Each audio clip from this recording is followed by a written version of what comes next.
하나님의 전신갑주가 필요한 이유가 여기 있습니다.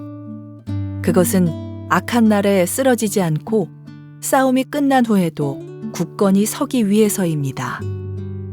이제 여러분은 굳게 서서 진리의 허리띠를 띠고 가슴에 의의 흉배를 붙이십시오. 발에는 평화의 복음을 전할 신을 신으십시오. 손에는 악한 자의 불화살을 막아낼 믿음의 방패를 드십시오. 머리에는 구원의 투구를 쓰고 하나님의 말씀인 성령의 칼을 쥐십시오. 성령 안에서 늘 기도하고 필요한 모든 것을 위해 간구하십시오. 언제나 준비된 마음으로 좌절하지 말고 다른 그리스도인들을 위해서도 기도하십시오. 또한 나를 위해서도 기도해 주십시오. 말씀을 전할 때 두려움 없이 담대하게 복음의 비밀을 말할 수 있도록 나를 위해 기도해 주십시오. 나는 복음을 전하는 자로서 사명을 받았습니다. 이제 나는 감옥에서 이 일을 합니다. 내가 옥중에서도 전해야 될 말씀을 담대하게 전파할 수 있도록 기도해 주십시오. 자, 우리 가슴에 손을 얹고 믿음을 고백하고 오늘 하나님께서 저에게 주시는 말씀 받도록 하겠습니다. 한번 따라해 주시겠어요? 하나님은 나를 사랑하십니다. 나는 그 사랑 안에 있습니다. 하나님은 오늘 나에게 말씀하실 것입니다. 그 말씀에 능력이 있습니다. 그 말씀에 생명이 있습니다. 나의 마음을 하나님께 열겠습니다. 나의 생각을 예수님께 집중하겠습니다. 들은 만큼 변합니다. 들은 만큼 행복해집니다. 오늘 우리가 보게 될 하나님의 전신갑주 다섯 번째 모습은 구원의 투구라고 하는 것입니다. 17절 말씀인데요, 같이 한번 한 목소리를 먼저 읽어볼게요. 17절 시작. 머리에는 구원의 투구를 쓰고 하나님의 말씀인 성령의 칼을 쥐십시오. 성령의 칼 말씀에 대해서는 다음 주에 나누고, 오늘은 바로 머리에는 구원의 투구를 쓰고에 등장하고 있는 구원의 투구에 대한 이야기를 좀 나눠보려고 합니다. 투구라고 하는 것은 머리를 보호하는 장비잖아요. 가장 성도에게 매일 만나는 영적인 전쟁의 현장에서 가장 중요한 부분, 머리를 보호하는 투구 같은 역할을 하는 것이 구원이다라고 사도 바울이 설명을 해주고 있습니다. 우리가 계속해서 보고 있는 영적 전쟁 시리즈에서 반복되고 있는 이야기인데, 우리를 공격하는 사단의 전략은 매우 집요하고 교활하고 포괄적이다라고 말씀을 드렸습니다.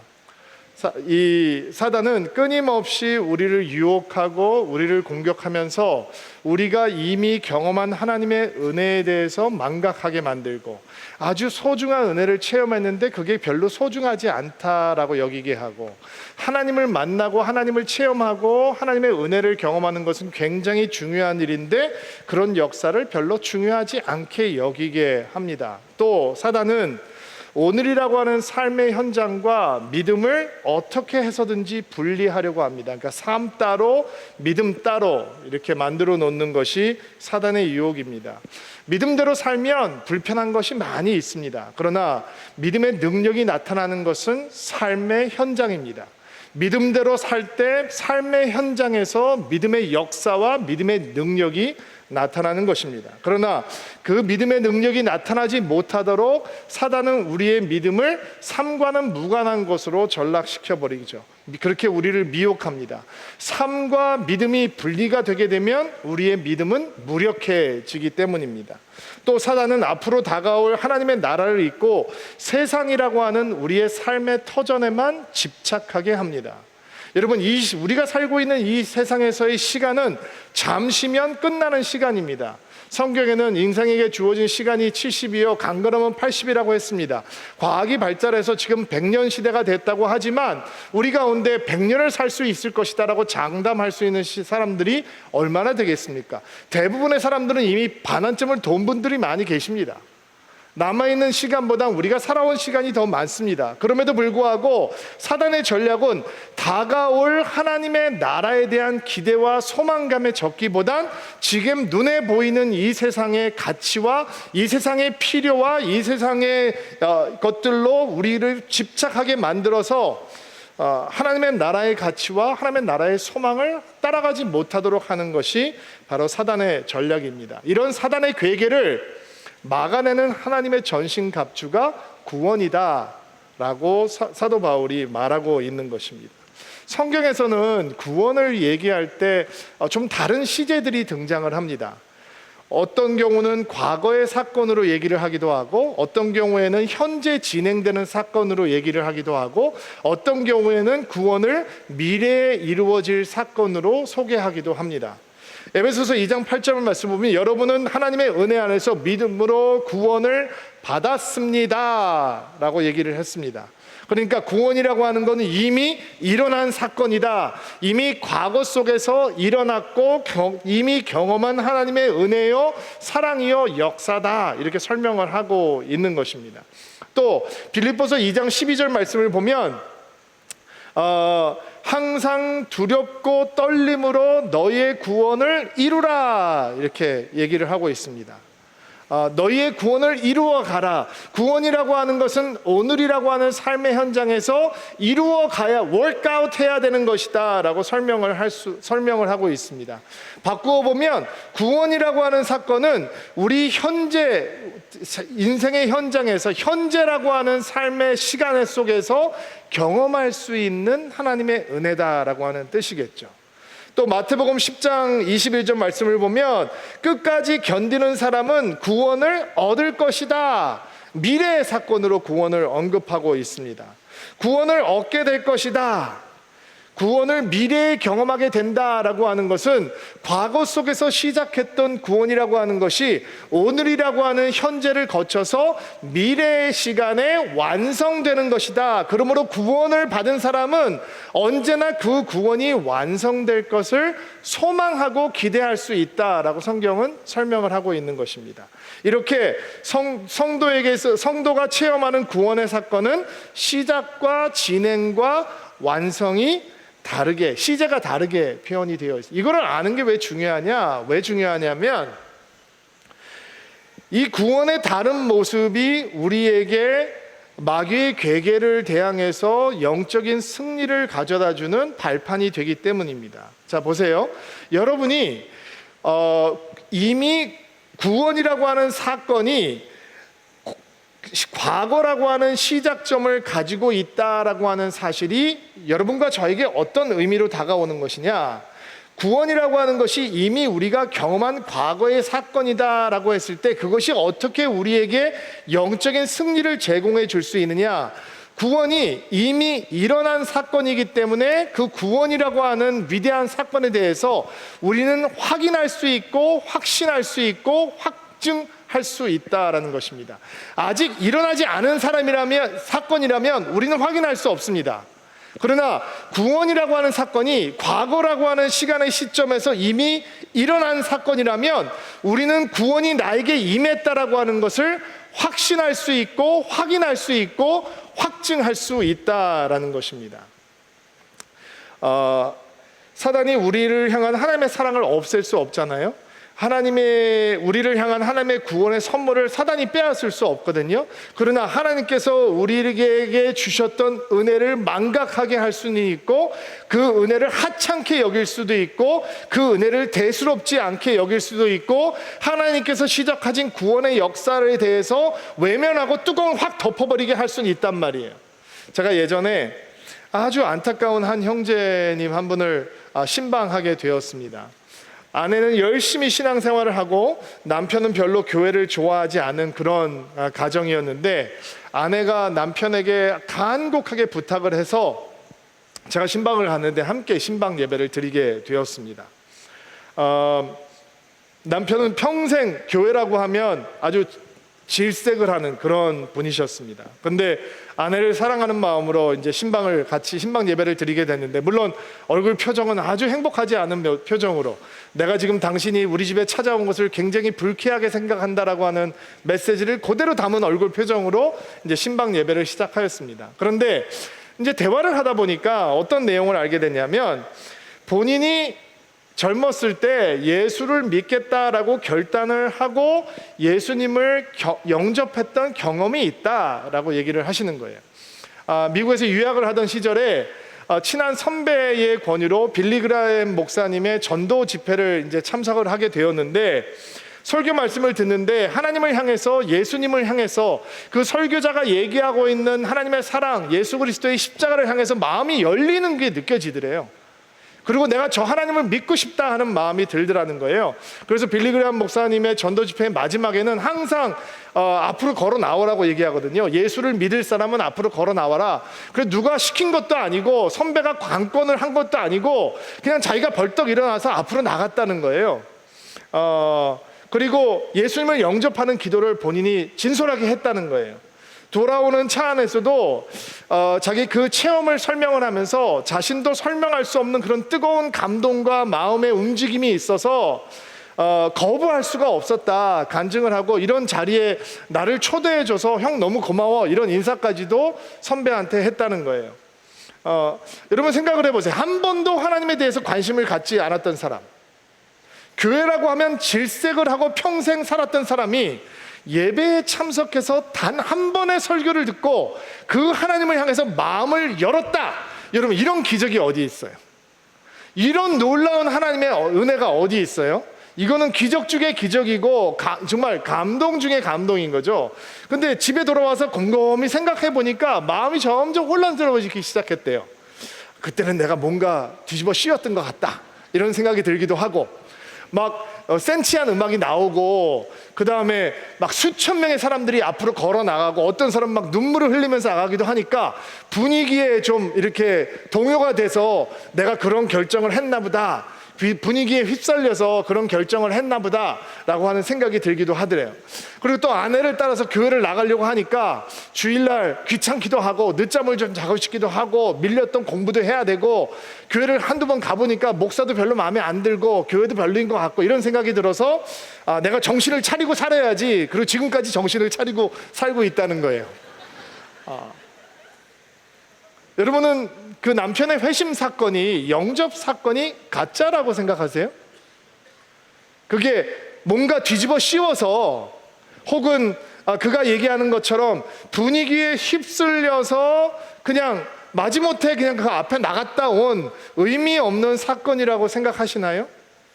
어떤 사람들은 그런 대형 집회에서 결신을 하고 회심한 사람들이 실제로 신앙생활을 하는 게 이렇게 많지 않거든요.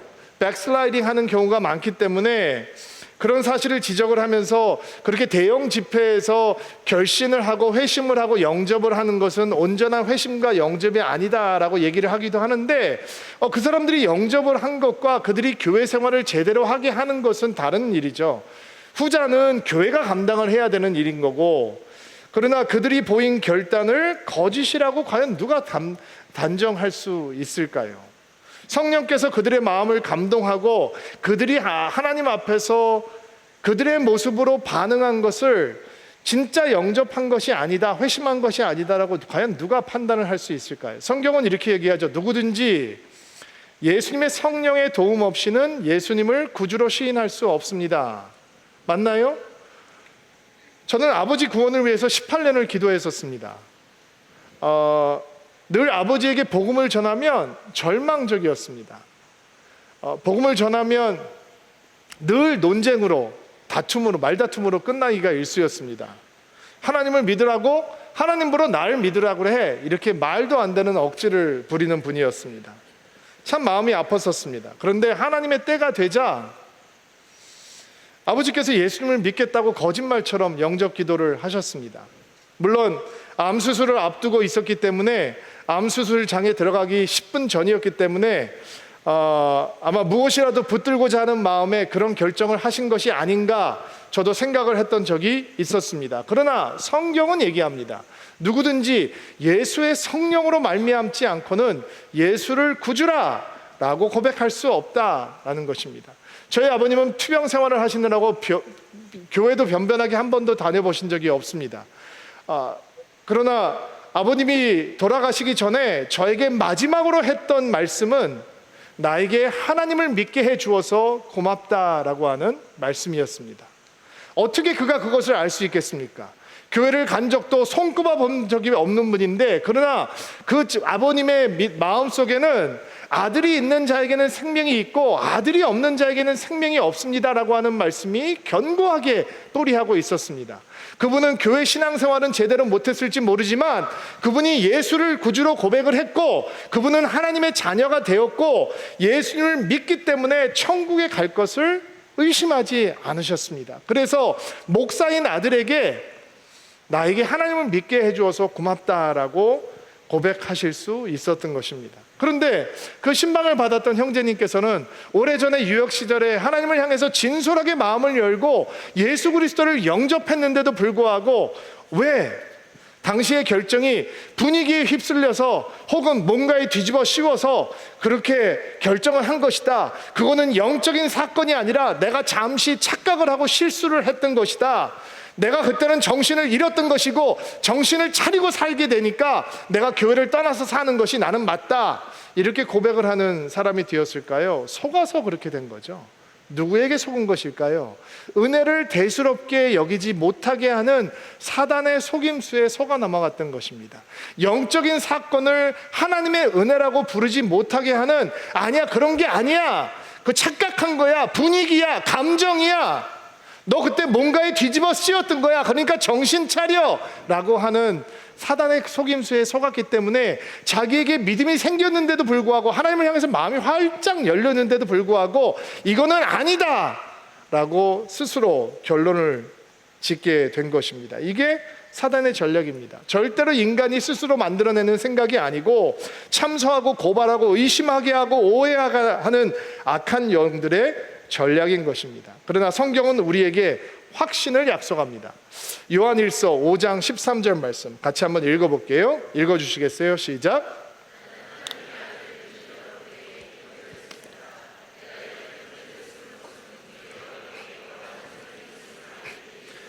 내가 이렇게 여러분에게 편지를 쓰는 이유는 여러분에게 영원한 생명, 연생이 있음을 알리기 위해서입니다. 사도 요한이 뭐라고 고백을 하고 있어요? 내가 여러분들에게 이것을 알려주기 위해서, 확신을 주기 위해서, 무엇을? 우리 안에 영원한 생명, 영생이 있다라고 하는 것을 알려주기 위해서 편지를 썼다라는 거예요. 이런 확신을 갖는 것이 우리에게 영적인 승리의 발판이 되는 것입니다. 왜냐하면 이런 영적인 확신은 어떤 우리의 환경이 어떻게 변할지라도 환경과 사람이 훔쳐갈 수 없는 내적인 기쁨과 평안과 자신감을 우리에게 가져다 주기 때문입니다.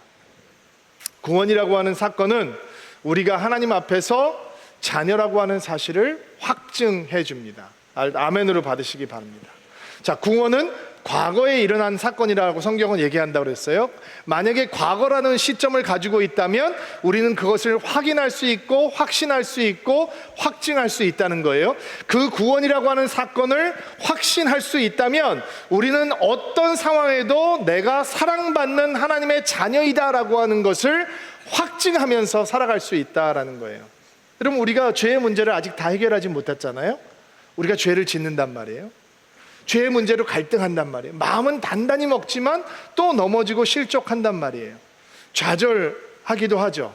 그래서 때로는 구원에 대해서 얘기하면 머리로는 확신을 가져야 되는 생각이 드는데 마음으로는 확신이 안 된단 말이에요. 내 자신의 구원에 대해서도 자신이 없고 하나님 관계에 대해서도 자신이 없고 그리고 하나님 내 자신이 가지고 있는 영적인 정체성에 대해서도 자신이 없어진단 말이에요.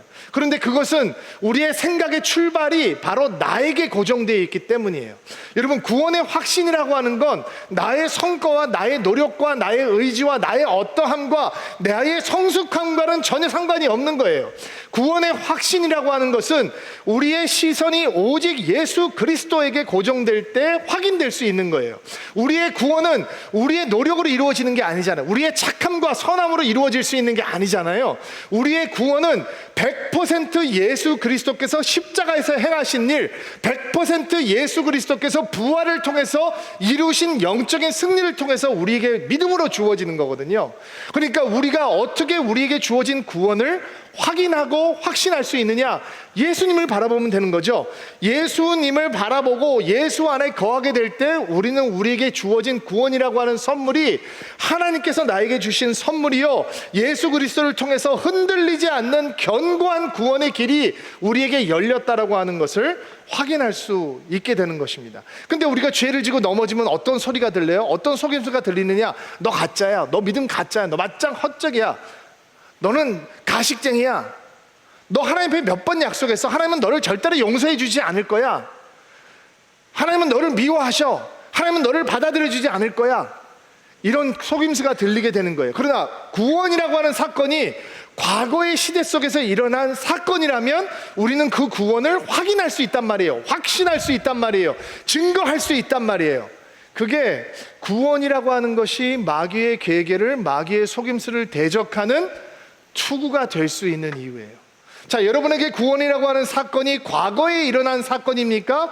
그렇다면 여러분의 삶이 아무리 힘들고 어려워도, 여러분이 조금 미성숙해서 자주 넘어지더라도, 아직 여러분 안에 해결되지 않은 죄의 잔상이 남아 있더라도 여러분은 구원받은 하나님의 자녀다라고 하는 확인을, 확신을, 확증을 오늘 할 수 있다라는 것입니다. 만약에 내가 나만 쳐다보고 살면 그 확증이 불가능하지만 우리가 예수 그리스도를 바라보고 예수 안에 있는 우리 믿음을 통해서 우리는 그 구원의 확신을 가질 수 있다라고 하는 것입니다. 구원의 확신 안에 거한다라고 하는 말씀은 크리스천들에게 이런 영적인 담대함을 줍니다. 그 어떠한 것도 우리의 믿음이 예수 안에 있다면, 그 어떠한 것도 예수님을 구원자로 고백하는 나를, 예수님을 구세주로 고백하는 나를, 예수님을 주님으로 고백하는 나를 하나님의 사랑으로부터 끊어낼 수 있는 것은 없습니다. 아멘으로 받으시기 바랍니다. 자, 로마서 8장 35절, 38절, 39절 말씀 한 목소리로 한번 읽어볼게요. 시작. 환난입니까? 아니면 어려움입니까? 핍박입니까? 그렇지 않으면 굶주림입니까?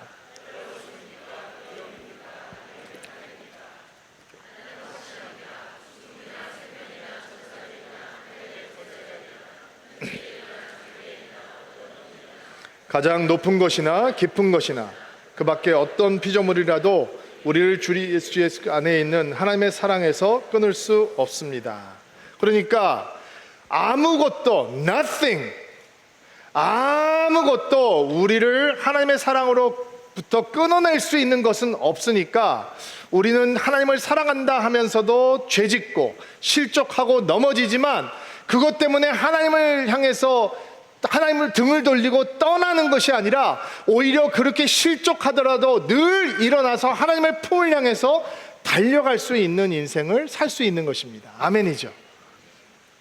구원의 확신이란 여전히 남아있는 죄의 문제 때문에 하나님으로부터 양심의 가책을 받고 멀어지는 삶이 아니라, 여전히 남아있는 죄의 잔상에도 불구하고 다시 하나님을 향해서 언제든지 달려갈 수 있는 영적인 담대함을 소유한 삶을 구원의 확신의 삶이라고 얘기할 수 있을 것입니다. 그 구원의 확신이 우리에게 가져다 주는 것이 영적인 승리라는 것입니다. 이런 승리가 여러분 가운데 있게 되기를 주의 이름으로 축복합니다. 이 구원의 확신이라고 하는 구원의 투구를 쓰고 우리는 죄악과 전쟁을 벌이며, 때때로는 넘어질지라도, 때때로는 주의 마음을 아프게 할지라도 하나님의 사랑을 향해서 늘 달려갈 수 있는 하나님의 자녀됨의 권세를 누리면서 살아갈 수 있는 것입니다. 자, 두 번째로 구원의 시제를 말할 때 구원은 현재 이루어지는 사건이다라고 얘기를 한다라고 얘기를 했죠. 두려움과 떨림으로 구원을 이루라. 구원이라고 하는 것은 과거에 시작된 하나님의 은혜이지만 오늘까지 이어져서 지금 당장 체험할 수 있는 하나님의 은혜가 된다라는 것입니다. 구원을 단순히 미래적인 사건으로만 이해한다면 우리는 앞으로 죽어서 주님을 만날 때 그 의미를 찾으려고 하겠죠. 그러나 구원이라고 하는 게 오늘 경험하게 될 사건이라면 이 의미는 무엇이냐? 여러분, 구원이 얼마나 강력한 사건이냐면 우리의 영혼을 바꿔버리는 거잖아요. 우리의 영혼을 완전히 바꿔버리는 사건이거든요. 그렇다면 구원이 그렇게 강력한 하나님의 사건이라면 나의 오늘도 구원 때문에 바뀌어야 된다라는 것입니다.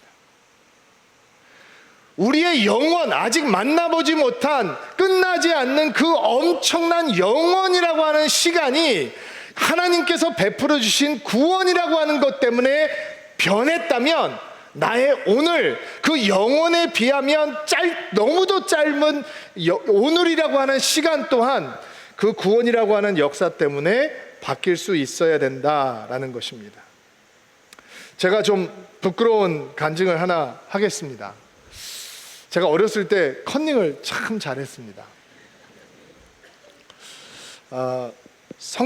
사실은 컨닝을 잘하는 것보다 더 큰 문제는 성적을 잘 받을 수만 있다면 조금 속이고 남의 답을 훔쳐보는 것이 전혀 나쁘지 않다라고까지 제가 생각을 했었습니다. 공부는 잘하고 싶은데 능력은 부족하고 많이 게으르다 보니까 컨닝하는 기술이 늘어갔던 것 같습니다. 그런데 미국에 가서 공부를 하면서도 기발하게 컨닝하는 아이디어를 제가 생각을 해냈습니다. 제가 영어를 잘 못할 때였으니까 시험을 보러 들어가면 영어 사전을 선생님들이 가지고 들어오게 해줬거든요. 모르는 단어를 찾아야지 제가 시험을 볼 수 있으니까. 근데 밤을 새면서 공부를 해도 외우지 못하는 공식이 있고 외우지 못하는 내용이 있으니까 그 사전의 여백을 컨닝 페이퍼로 사용을 해서 빼곡하게 써놓았습니다. 근데 제가 예수를 믿게 됐습니다. 그리고 전공도 신학으로 바꾸게 되었습니다. 신학 공부는 더 어려웠습니다. 공부도 어려웠지만 정직하게 그 크리스천 인테그리티, 신앙의 순전함을 따라 사는 것은 더욱더 어려웠습니다. 과제물 독서를 다 하지 못했으면 다 읽지 못했습니다 라고 답을 하면 A학점은 받을 수가 없었습니다. 그래서 저는 처음에 주저하지 않고 거짓말로 다 읽었다라고 표시를 하고 A학점을 받았습니다. 양심의 가책 솔직히 처음에는 없었습니다. 평생 그렇게 살아왔으니까. 근데 제가 하나님의 사람이 되어가고 있었습니다. 성령께서 제 안에 그러니까 막 괴로운 거예요. A학점을 받는데 막 창피하고 괴롭고, 더 정말 형편없는 짓은 어느 학기에 페이퍼를 하나 내야 되는데 시간이 너무 쪼달리다 보니까 동부에서 학교를 다니고 있는 친구에게 숙제를 빌려서 그 페이퍼를 빌려서 숙제를 갖다 냈습니다. 그때는 지금 생각해보면 요즘 저희 애들 얘기를 들어보면 숙제를 내면 그 프로그램이 있대요. 그 프로그램을 집어넣으면 미국 전역에 있는, 세계 전역에 있는 이 페이퍼들하고 한번 딱 섞어가지고 비슷한 비율이 몇 % 이상이 되면 다시 숙제를 해봐야 된다는 거예요. 근데 제가 학교를 다닐 때는 그런 것이 없던 시절이어서 지금 같으면 정학을 당하고 퇴학을 당할 수도 일이에요. 제가 목사가 못 될 수도 있었을 거예요. 그런데 친구의 숙제를 빌려서 낸 적도 한 번 있습니다. 물론 A학점 받았습니다. 근데 구원이 오늘을 다스리는 사건이거든요. 견딜 수가 없는 거예요. 너무 괴로워서 제가 존경하는 교수님에게 이런 사실을 고백을 했습니다. 그리고 저는 4년 동안 그분의 양육을 받으면서 어떻게 당당하게 용기 있게 삐약점을 받는지에 대해서 배우게 되었습니다. 그렇다고 삐약점이 많은 건 아닙니다. 몇 개는 있습니다. 여러분, 신학교에서도 목사가 되는 과정을 걸어가는 사람에게도 신앙대로 믿음대로 구원을 따라 사는 건 쉽지 않았습니다. 어떤 어머님이 이렇게 말씀을 하시더라고요. 목사님, 믿음대로 키우고 싶은데 눈을 뜨면 세상 방법대로 내 아이를 다루게 됩니다. 왜 아니겠습니까? 너무 어렵습니다. 고백을 합니다. 아마 사업을 하는 분들도, 평범한 직장인들도, 또 학교를 다니는 학생들도 그 삶의 부르심의 자리에서 믿음대로 구원을 바라는 사람답게 살아간다라고 하는 것은 결코 쉬운 일은 아닐 것입니다. 어떻게 이미 시작된 하나님의 구원의 역사가 오늘 우리의 삶에서 우리를 주장하는 하나님의 능력으로 변할 수 있는 것일까?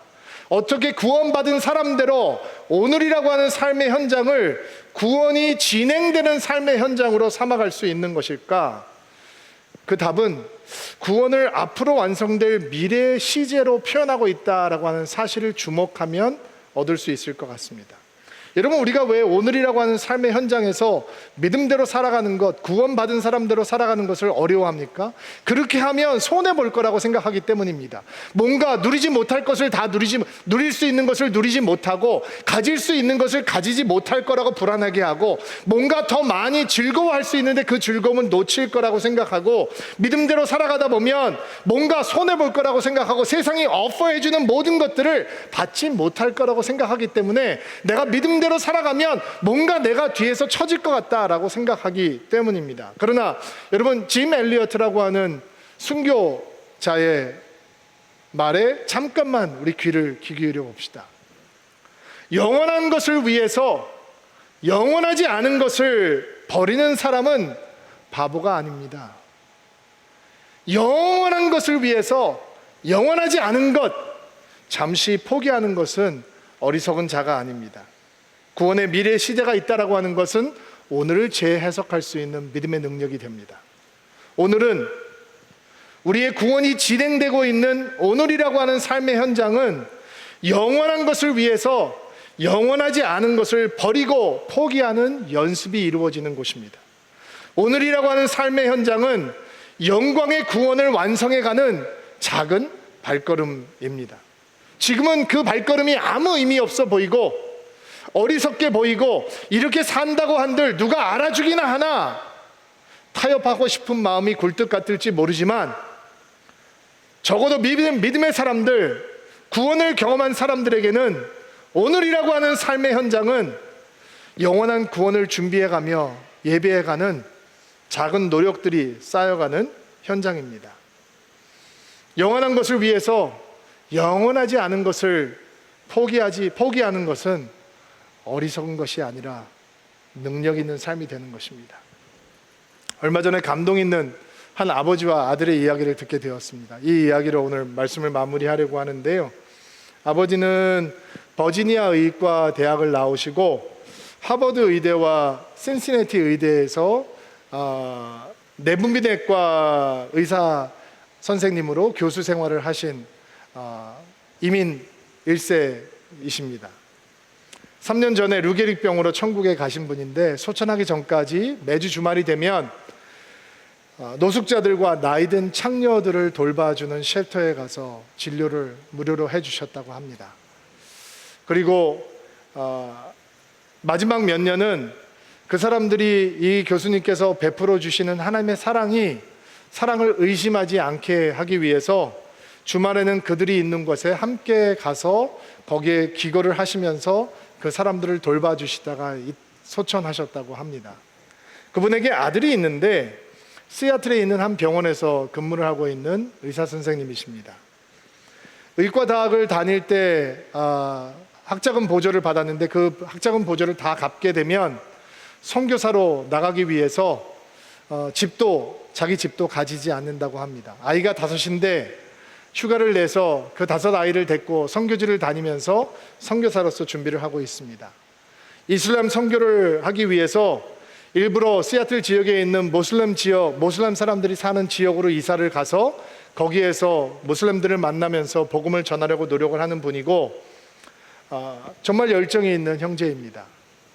얼마 전에는 다른 주에 있는 어느 아빠와 아이가 시애틀에 있는 병원에, 그가 일하는 병원에 수술을 받으러 오게 되었는데, 집안 살림이 넉넉지 않아서 비행기를 타고 오지 못하고 자동차를 운전하고 며칠을 걸려서 수술을 받았다고 합니다. 근데 워낙 큰 수술을 받았기 때문에 아이가 다시 드라이브를 하고 집에 돌아갈 수가 없어서 비행기를 타고 돌아가야 했기 때문에 이 사람들을 아버지와 아들을 비행기로 보내놓고 자기가 직접 일주일 휴가를 내서 이 사람들이 타고 온 차를 그 집까지 운전을 해주고 거기서 며칠 머물면서 이 아이를 케어해주고 간호해주는 삶을 살았다고 합니다.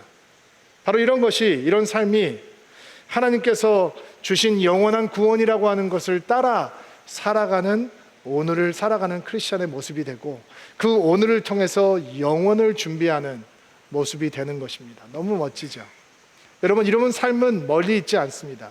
제가 오늘 2부 예배 끝나고 잠깐 교제를 하는데, 저희 교회에서 음향을 감당하고 있는 형제님 한 분이 들어오셔서 우리 정현성 교사님을 인사를 하면서 이런 얘기를 하는데 제가 이렇게 듣게 됐어요. 음향 장비를 가지고 이 옆에 이렇게 스피커 같은 거 공사를 해주는데, 어느 개척교회 가서 공사를 해서 제가 이렇게 웃으면서 이렇게 인사말을 했어요. 근데 형제님, 너무 손해는 보지 말고 그냥 이유는 남기지 않고 공사를 해주면 좋겠다. 그러니까 웃으면서 그냥 한바 웃음을 지면서, 목사님, 적자 공사입니다. 개척교회 가서는 적자 보고 하고 딴 데 가서 돈 벌고 메꾸면 됩니다. 여러분, 이게 오늘이라고 하는 삶의 현장을, 영원이라고 하는 구원의 현장을 만나기 위해서 써가는 사람들의 모습이죠. 그런 사람들의 모습이 여기 넘쳐나요. 제가 다 일일이 알 수 없지만 어떤 분들은 자기의 병원을 열어서 외국인 근로자들, 선교사님을 무상으로 보상해 주는 분들이 있고, 여러분의 재정을 흘러보내면서 어려운 엄청나게 많이 있어요. 과거는, 구원이라고 하는 것은 우리의 과거에 일어난 사건이지만 우리의 오늘이라고 하는 현장을 뚫고 영원이라고 하는 하나님을 만날, 영원한 하나님의 나라를 준비하는 위대한 하나님의 역사가 되는 것이죠. 여러분, 영원한 것을 얻기 위해서 영원하지 않은 것을 포기하는 것은 바보가 아닙니다. 그런 삶을 사는 드림인들이 되기를 주의 이름으로 축복합니다. 같이 한번 기도합시다.